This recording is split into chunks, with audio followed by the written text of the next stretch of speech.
I chose within the limits of the people that I could put in because they were American and they had published short pieces in the recent past. I also tried to give a sense of how many new young women there are.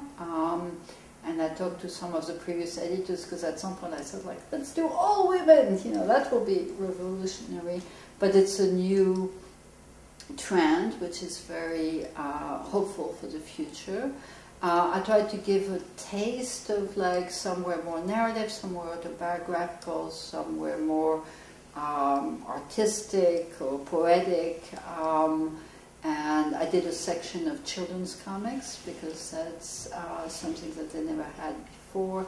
I tried to give information about Best American is actually always pretty much excerpts, short stories. There's a huge trend in post-Maus, post-Persepolis, long narratives, either autobiographical or about a topic. At this point, when somebody sells a graphic novel to a publisher, it has to be like 300 pages or die. You know, it's like few people do the album of 48 pages. So we had to find things that would read well in an excerpt.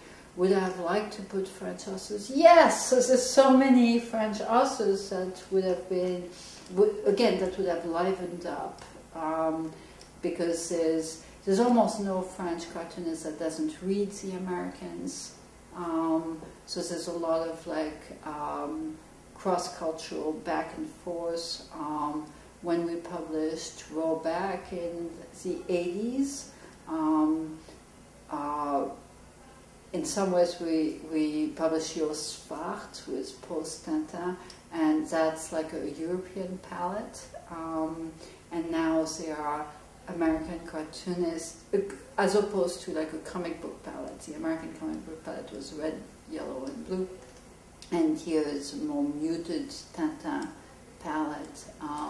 So now it's not even clear whether, you know, that palette is now more universal.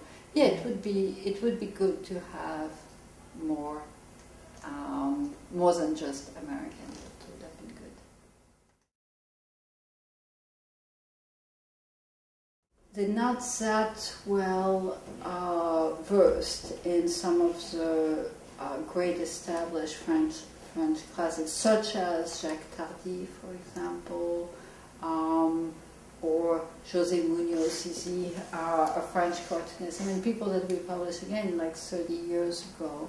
A lot of the kids' comics, I think, should be published here and discovered by American audiences. Now, little French kids are reading The Simpsons in French, but it's Retour de l'ascenseur, it should be that French comics are published here.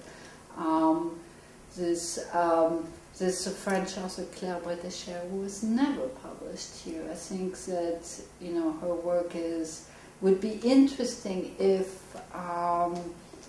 the Americans were a little bit more open-minded about finding the cultural, you know, they would get a window into French cultures. There's so much that really